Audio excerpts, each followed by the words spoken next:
देश की हालात कुछ ऐसे हैं कि सड़कों पर अगर कोई भी यानी अगर आप लड़की हैं और आप इस वीडियो को देख रहे हैं तो शायद आप भी, सड़कों पर अगर कोई भी लड़की खड़ी है तो वो कितने मिनट सेफ़ है, कितने घंटे सेफ़ है या कितने सेकंड सेफ़ है, वो शायद वो खुद भी नहीं जानती। यहाँ की पुलिस व्यवस्था नहीं जानती, यहाँ की न्याय व्यवस्था नहीं जानती, यहाँ की सरकारें नहीं जानती। नमस्कार, आप देख रहे हैं इन खबर और मेरे साथ हैं प्राची और मानसी। हैदराबाद में जो हुआ उसे देखकर या उसे सुनकर किसी के भी रोंगटे खड़े हो सकते हैं। पूरे देश भर में लोगों का विरोध है, युवा, छात्र या बच्चे, बूढ़े, इस बारे में किसी को भी, क्यों मानसी, किसी को भी इस बारे में, अगर ये ऐसी चीज़ें होती हैं कि मैं इसे जाहिर भी नहीं कर पा रहा हूँ, इतना ज़्यादा दर्द होता है ये। आपके घर में भी इस बारे में बात हुई होगी, काफ़ी आपके घर में इस बारे में चर्चा हुई होगी, आपके भी घर में हुई होगी, मेरे भी घर में हुई है, सबके घर में बहन है, सबके घर में बेटियां हैं, सबके घर में माँ हैं। देश की इस कदर हालात ख़राब है, मतलब सुरक्षा के मामले में, महिला सुरक्षा के मामले में। वो जो डॉक्टर है, मतलब देखिए काफ़ी दुखद है उस लड़की का बार बार जिक्र करना कैमरा के सामने, बहुत दुखद है, लेकिन फिर भी हम करते हैं कि जिस डॉक्टर को, महिला डॉक्टर को, पशु चिकित्सक थी वो, उन्हें किस बेरहमी से पहले उनका गैंगरेप किया गया, फिर जलाया गया। तो आप मानसिक हालात देख सकते हैं। देश में विरोध है, लोग लगातार सोशल मीडिया पे ट्वीट्स वगैरह, फेसबुक वगैरह पे स्टेटस लगातार डाल रहे हैं, अपनी अपनी प्रतिक्रियाएं दे रहे हैं। लोग काफ़ी गुस्सा है, कह रहे हैं कि अभी न्याय दिलाओ, कैंडल मार्च निकालने की बात हो रही है, कई तरह की अलग अलग तमाम चीज़ें की बात की जा रही हैं। बॉलीवुड के कई सेलिब्रिटीज़ भी लगातार रिएक्शंस दे रहे हैं। तो मेरे साथ पहले प्राची हैं। प्राची बताएंगी कितने बॉलीवुड सेलिब्रिटीज़ क्या क्या इस खौफनाक घटना के बारे में कहते हैं। ये देश में जो प्रियंका रेड्डी केस को लेके ऐसी खौफनाक हादसा हुआ है, जिसको लेके हमारी फिल्म एक्ट्रेसेस ने भी रिएक्शन दिए हैं। तो पहली एक्ट्रेस का मैं रिएक्शन दूंगी। काजल अग्रवाल ने लिखा है, मुझे पता नहीं कि महिलाओं के लिए कोई सुरक्षित जगह बची है कि नहीं। हर दिन महिलाओं के साथ हो रही घटनाओं को देखकर मैं बहुत चिंतित हूँ। जिसने भी ये अपराध किया उसे फांसी होनी चाहिए। महिलाओं की सुरक्षा की प्राथमिकता दी जानी चाहिए। जब तक परिस्थिति आपातकाल जैसी ना हो जाए तब तक की प्रतीक्षा नहीं करनी चाहिए। उसके बाद एक और फिल्म एक्ट्रेस ने अपना रिएक्शन दिया है, सोना महापात्रा जी ने। जी, सिंगर भी हैं जी। उन्होंने कहा है, चाहे हैदराबाद में हो, तमिलनाडु में हो या रांची में हो, या किसी लॉ स्टूडेंट के साथ हो, या फिर 7 साल की कोई बच्ची क्यों ना हो, निर्भया केस तो कोई भूल ही नहीं सकता। हम सिर्फ हादसे के बाद ही जागते हैं। बिल्कुल सही बोला सोना महापात्रा जी ने। हमारा देश तभी जागता है जब कोई हादसा हो जाता है। एक और सिंगर का मैं जिक्र करूंगी, मालिनी अवस्थी जी का। उन्होंने लिखा है, जो महिला डॉक्टर के साथ हुआ वह किसी की घर की बेटी के साथ हो सकता था। हम सब इतने लाचार और बेबस हो गए हैं। हम सबके इर्द गिर्द ऐसे हैवान हमारे समाज में घूम रहे हैं। हमारे देश में कितने भी कानून बन जाएं, कितनी भी सख्ती हो जाए, इन विकृत दुराचारियों को कोई नहीं डर, क्योंकि ये जानते हैं कि इन्हें सजा नहीं होगी। दिल दहल गया है आज। सही बात है, हमारे देश में चाहे जितने कानून आ जाएं, ऐसे दरिंदों के अंदर कोई भी कमी देखने को नहीं मिल रही है। हमारे देश में अब रेप जैसी चीज़ें होना आम बात हो गई है। जी, आम बात तो है। जैसे कल डॉक्टर के साथ गैंगरेप हुआ, इतनी बड़ी वारदात हुई परसों, उसके अचानक बाद ही, उसके अगले ही कुछ घंटों बाद एक और वहाँ से रेप केस की खबर आई, सेम लोकेशन में। और उसके साथ साथ उस टाइम पे देश से अलग अलग 70 या 100 खबरें करीब 1 घंटे या 2 घंटे के अंदर रेप की आई। तो हालात तो आपके सामने हैं। सेलिब्रिटीज क्या कह रहे हैं, कुछ आपको प्राची ने बताया और कुछ आपको मानसी बताएंगी। मानसी, मैं बताऊं, जो हैदराबाद में ये केस हुआ है, जो इतना दुर्भाग्यपूर्ण है जी, मतलब वहाँ की जनता जो आवाज़ उठा रही है डॉक्टर महिला के अगेंस्ट, वो आवाज़ दिल्ली तक तो पहुँची गई है। जैसे कि आपने हाल ही में सुना होगा, आज ही अन्नू नाम की महिला ने, अन्नू दुबे नाम की महिला ने वो प्रोटेस्ट किया है। और उनके साथ क्या पुलिस ने किया है, बहुत ही शर्मनाक हरकतें की हैं। हाँ, मैं ये उनको बताना, मैं अपने दर्शकों को थोड़ा सा बताना चाहूँगा। अनु दुबे आज संसद पे अकेली, मतलब सुनिएगा, एक अकेली लड़की, जैसे सोशल मीडिया पर लगातार बात की जा रही है कि हम कैंडल मार्च निकालेंगे, हर बार की जाती है। निर्भया जब हुआ था उसके बाद भी बहुत हंगामा हुआ, गुड़िया गैंगरेप शिमला हुआ तो तब भी बहुत बात की गई कि कैंडल मार्च वो, लेकिन अनु दुबे ने जो करके दिखाया, जिसके बारे में मानसी बात कर रही है, कि वो अकेली संसद में पहुंची और अकेली ही विरोध प्रदर्शन शुरू किया। पुलिस ने उनके साथ, दिल्ली पुलिस ने उनके साथ मारपीट की, उनके साथ बदतमीजी की, ऐसा उनका आरोप है। अब आगे मानसी बताएंगी। उनके साथ मतलब इतनी पुलिस ने बदतमीजी की कि कोई भी महिला, पुलिस में विश्वास तो उनका उठ ही गया है, बट आगे भी विश्वास कर नहीं सकती है। आज तक के टाइम में जो निर्भया केस हुआ था, उसके बाद भी बहुत से बड़े लोगों ने, बहुत से बड़े एक्टर एक्ट्रेस ने खूब बयान दिए थे, खूब रिएक्शन दिए थे। उसके बाद क्या हुआ, आए दिन केस बढ़ते रहे, कोई भी नंबर केस, मतलब ट्वीट्स के नंबर बढ़ जाते हैं, लेकिन जब बात सड़कों पर उतरने की होती है, जब बात प्रदर्शन करने की होती है, सरकारों को जगाने की होती है, तो लोग नहीं उतरते हैं। कोई बदलाव देखने को नहीं मिला है। हाँ, जैसे कि मैं आपको बता दूं, खूब बड़ी एक्टर और एक्ट्रेसेस हैं जिसने रिएक्शन दिया है ये हैदराबाद केस में। जैसे हमारी पुरानी सुपरस्टार है शबाना आजमी, आपने सुना ही होगा। जी जी, ठीक है, उन्होंने ये लिखा है, शबाना आजमी ने, कि खतरनाक अपराधियों को सज़ा मिलनी चाहिए। मुझे उनके परिवार के लिए दुख है, इसका भी दुख है कि हमारे समाज में कुछ हिस्से को क्या होते जा रहा है। कुछ मतलब इनका बोलना भी सही है, बट इन्हें रिएक्शन दिया है जो कि निर्भया केस के बाद भी तमाम एक्ट्रेस ने दिया था। और ये जो इन्होंने शबाना आजमी ने लिखा है, बिल्कुल सही लिखा है। उनके परिवार में क्या बीत रही होगी, निर्भया केस हुआ था उसमें भी उनके परिवार को हाँ, असल में बिल्कुल ठीक है कि आप हैवान जो हैं बैठे, जो समाज के जो हैवान हैं, वो शायद रेप जैसी या इससे भी कुकर्म, किसी भी तरह का कुकर्म करने से पहले कुछ नहीं सोचते हैं। जब और जिनके साथ हादसा हो जाता है, जो इसका शिकार हो जाते हैं, वो चाहे पीड़िता हो या पीड़िता का परिवार हो, देश में सिर्फ दरिंदे बढ़ते जा रहे हैं। हाँ, उनके ऊपर कोई एक्शन नहीं लिया जा रहा है। लास्ट टाइम भी मेरे को याद है, जो निर्भया केस के जो अपराधी थे, जो दरिंदे थे, उनको बस कुछ टाइम को ले जेल में रखा। अभी कोर्ट इस बात पर डिसीजन ले रहा है, आगे क्या बात होगी। अभी जो हैं सभी कस्टडी में हैं, जेल में हैं।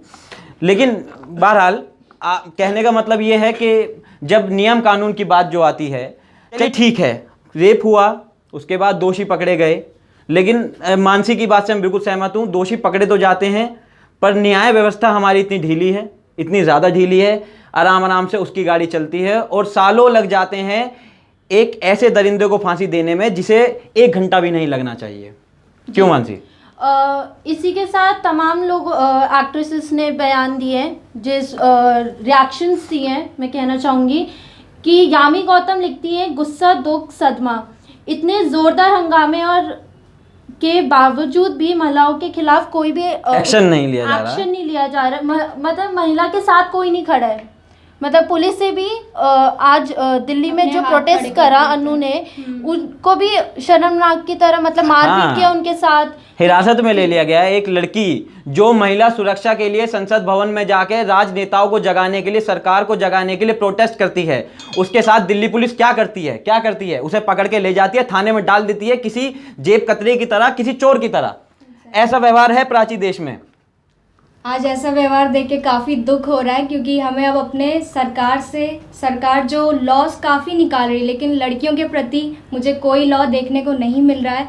मेरा पर्सनल व्यू यही है कि मेरी सेफ्टी मेरे हाथों में है, मुझे देश के सरकार से कोई उम्मीद नहीं है। देखिए, सेलिब्रिटीज़ के रिएक्शंस और भी हैं, हमारे साथ मानसी जुड़ी रहेंगी। बताइए मानसी। जी, मैं बताना चाहूँगी आपको, रुकुलप्रीत सिंह है, वो लिखती है, मुझे तो समझ भी नहीं आ रहा कि प्रियंका रेड्डी वाली घटना पर क्या प्रतिक्रिया दूं। यह लोगों के मानने पर भी भय पैदा करने का समय है, ताकि वे इस तरह के भयानक अपराध के बारे में सूचना की भी हिम्मत ना कर सके। तो मैं बताना चाहूँगी, ये जो जितनी भी बड़ी अभिनेता हैं, ये हमेशा रिएक्शंस देती हैं, बट इसका क्या, मेरे को तो समझ नहीं आता कि रिएक्शंस दो या ट्वीट्स करो या कुछ भी वायरल करो, बट उसके ऊपर कुछ तो सरकार एक्शन ले। दिन पे दिन आए दिन रेप केसेस बढ़ते जा रहे हैं, बट आज भी महिला के कोई भी लड़की हो, कोई भी बच्ची हो, किसी के दिमाग में ये नहीं है कि वो सड़क पे अकेली घूम सकती है रात को। उस घर पे उसको सिर्फ यही सुनने को मिलता है कि girls are not safe outside, तुम बाहर अकेले मत जाओ, किसी पुरुष को साथ लेकर जाओ या अपने भाई को लेकर जाओ। बट क्यों सरकार ये हमेशा जब सरकार बनती है हमेशा बहुत प्रोमिसेस करती है कि हम ये करेंगे, हम वो करेंगे, बट कभी वो किसी भी लड़की के दिमाग में ये नहीं डाल सका कि तुमको भी फ्रीडम मिलेगी, तुम भी रात में अकेले घूम सकोगे, तुमको भी हर प्रोटेक्शन और मतलब एक डर दिल में जो पैदा होता है महिला का अकेले जाने में, वो दूर कर सके। जो सेफ्टी के फ़ोन नंबर्स हैं वो बिल्कुल यूज़लेस है। मेरे पास एक्सपीरियंस है। और तो कहीं ना कहीं मानसी और प्राची, मैं दोनों की बातों से दोनों की बातें जितना इन्होंने कहा इस बारे में, तो मैं ये कहना चाहता हूँ कि मानसी, आप कह रही हैं कि रात को 2 बजे भी अगर लड़की सड़क पे है, कि दिल्ली की सड़क पे, नोएडा की सड़क पे, गाजियाबाद की सड़क पे, मुंबई की सड़क पे, बेंगलुरु की सड़क पे, पुणे की सड़क पे, किसी भी देश के किसी भी हिस्से में अगर रात को 2 बजे लड़की सड़क पे है तो वो सेफ होनी चाहिए। अब यहाँ दिक्कत क्या है कि लड़की अपने ही देश में, अपने ही शहर में रात को 12 बजे भी अपने आप को असुरक्षित महसूस करती है, अपने आप को समझती है कि अगर उसके मतलब हालात तो कुछ ऐसे हैं कि अगर आजू बाजू भी कोई नॉर्मल इंसान भी उसके सामने, उसके आपने भी महसूस किया होगा कि आपने डॉक्टर महिला है, उन्होंने भी तो यही सोचा था कि जो पुरुष आ रहे हैं मेरे सामने से, जितने भी, उनको क्या पता था कि ये दरिंदे निकलेंगे। उन्होंने यही सोचा था विश्वास करके कि ये मेरी हेल्प करेंगे। जो रात में वो महिला अकेली थी टोल प्लाजा के साइड में, उन्होंने यही सोचा होगा कहीं ना कहीं कि पुरुष आ रहे हैं कि ये मेरी हेल्प करेंगे। बट क्या पता था कि उनको कि ये आगे जाके मेरे ही दरिंदे बने। चलिए, दरिंदे पकड़े गए, लेकिन अब न्याय का क्या? न्याय में देरी भी न्याय ना मिलना ही होता है। न्याय मतलब ये चीज़ हमें समझना बहुत ज़रूरी है। देखिए, कुछ भी क्राइम होता है उसके बाद इंसान को जेल की प्रक्रिया होती है, कोर्ट की प्रक्रिया चलती है, जेल में रहता है, कोर्ट केस चलता रहता है, सुनवाई में ही सालों लग जाती है हमारे देश में। उसके बाद फैसला आते आते और टाइम लग जाता है। कई बार होता है कि एक 10 रुपये चुराने वाला चोर भी 6 महीने, 8 महीने, 1 साल की सज़ा काट लेता है। तो कई बार क्या होता है कि किसी की हत्या करने वाला या रेप करने वाला 6-6 महीने तक जेल में नहीं जाता। जो हमारा देश है वो 4थे नंबर पे गिना जाता है रेप की लिस्ट में। जी मानसी, ठीक है। उसके बाद क्या बोलते हैं, जो हमारा देश है इतना समय लगा देता है किसी को न्याय दिलाने में, वो ना के बराबर ही है, वो न्याय ना ही मिलना है। उनको कभी ये एहसास नहीं होता जो भी पीड़िता है उनके परिवार पे क्या बीत रही होगी। तो वो मतलब हर दिन नए केस सामने आते हैं, 2-3 दिन सोशल मीडिया में चलते हैं, फिर इंसान भूल जाता है, फिर एक नया बड़ा केस आ जाता है जो हाईलाइट होता है। ऐसे कितने केसेस होंगे जो सामने ही नहीं आते। तो मानसी केसेस ऐसे छुपे हुए हैं रेप से रिलेटेड। तो मानसी का कहना ये है कि सेलिब्रिटीज़ जितने भी हैं या फिर आम लोग भी हैं, सोशल मीडिया पर तो एक्टिव हैं, बता रहे हैं, अपनी समर्थन जता रहे हैं, कह रहे हैं कि हम न्याय दिलाओ, न्याय मिले, लेकिन जब बात रियलिटी की आ रही है तो कोई नीचे नहीं आ रहा, कोई उस पर नहीं आ रहा। तो मैं हम वीडियो को बस ख़त्म ही करते हैं। मैं आखिरी बात प्राची और मानसी से पूछना चाहूँगा, 2 बात आप कुछ कहें सोसाइटी को लेके कि क्या आपको क्या लगता है अब जो जैसे हालात हैं, ऐसे हालात में इस देश में लड़की का जीना कितना मुश्किल है? यही सवाल आपके लिए भी है मानसी। मैं इस समय मैं अपने घर के बाहर रह रही हूँ और मैं बहुत अनसेफ फील करती हूँ क्योंकि ऐसे केसेस मुझे और डराते हैं जी। तो मैंने अपने देश की सरकार से उम्मीदें छोड़ दी हैं, तो मैं और ना ही मुझे उम्मीद है कि ऐसा कोई लॉ आएगा जिससे कि लड़की सेफ फील करेगी। इलेक्शन के टाइम पे बहुत बातें की जाती हैं लेकिन कोई बदलाव देखने को नहीं मिलता है, इसलिए मेरी सेफ्टी मेरे हाथ में है। ये देखिए, प्राची ने एक अच्छी सीख मुझे दी। ये काफ़ी दुखद है, ये काफ़ी ज़्यादा दुखद है कि एक लड़की एक देश की बेटी ही देश की सरकार से उम्मीद छोड़ दे। मानसी, आप बताइए। मैं यही बोलना चाहूँगी, पहले सरकार कुछ करने से पहले लोगों की सोच पे काम करें। या सोच तो छोड़ो लोगों की, पहले अपने ही नेता अपनी ही सोच बदल ले तो बहुत बड़ी बात है। हमेशा जब भी केस होता है रेप, हमेशा कोई भी नेता हो, कोई ना कोई ट्वीट ऐसा कर ही देता है। जैसे होम मिनिस्टर ने ट्वीट किया था कि उन्होंने पुलिस को कॉल क्यों नहीं किया, अपने परिवार को कॉल क्यों किया। भाई जब जिसमें सबसे ज़्यादा विश्वास हो इंसान के दिमाग में, सबसे पहले वो इंसान आता है, इसलिए उसने अपने परिवार को फ़ोन किया होगा। कौन सा मतलब हर नेता बोलता है कि सिक्योरिटी है, पुलिस है, बट कभी भी फ़ोन मिलाओ, कौन सी पुलिस टाइम पे आ जाती है महिलाओं के लिए? नहीं होती है। हमेशा जब भी केस होगा, हमेशा कोई ना कोई नेता ट्वीट कर देगा या अपना ऐसा बयान दे देगा कि लड़की ने कपड़े छोटे पहने थे या लड़की को ढंग नहीं है कपड़े पहनने का। बस मैं यही कहना चाहूँगी, नेता पहले अपनी खुद सोच बदले, फिर पब्लिक में काम करे, तभी देश आगे बढ़ेगा, तभी महिलाओं के दिल और दिमाग में दोनों जगह सेफ्टी नाम का वर्ड स्टैम्प लग के होगा। तो मानसी का कहना है कि अगर ये जितने भी केसेस, जितने भी दर्दनाक और भयानक जो केस देश में हो रहे हैं, इन्हें रोकने के लिए सबसे पहली ज़रूरी है सरकार मानसिकता पर काम करे, लोगों की मानसिकता बदले। और है भी, हमारी मानसिकता ही हमारी सबसे बड़ी दुश्मन है। हम जितना भी गलत काम करते हैं वो अपनी गलत मानसिकता के चलते ही करते हैं, वरना अगर हम शुरू से ही अच्छा चीज़ सोच के, पॉजिटिव चीज़ सोच के रखें तो चीज़ें पॉजिटिव होंगी। देखिए, आज मैंने आपको क्या सेलिब्रिटीज़ इस मामले में कह रही हैं उस बारे में पूरा बताया, सेलिब्रिटीज़ का क्या रिएक्शंस हैं, और मैंने आपको 2 देश की आम लड़कियों के भी रिएक्शंस दिखाए, और इन 2 आम लड़कियों ने अपनी आम परेशानियां भी रखी। एक लड़की का तो कहना है कि उसे सरकार से भरोसा नहीं, जो कि सबसे ही ज़्यादा दुखद है। अगर कोई आम देश की बेटी सरकार से भरोसा छोड़ दे, और ऐसी मानसी का कहना है कि सरकार को मानसिकता बदलने की ज़रूरत है। तो जैसा भी है, आप ऐसे ही और मामलों में या देश के तमाम मामलों में हम आपके साथ जुड़े रहेंगे। देखते रहिए इन खबर, सब्सक्राइब कीजिए हमारा यूट्यूब चैनल। नमस्कार। इन खबर चैनल को सब्सक्राइब करें और बेल आइकन दबाना ना भूलें।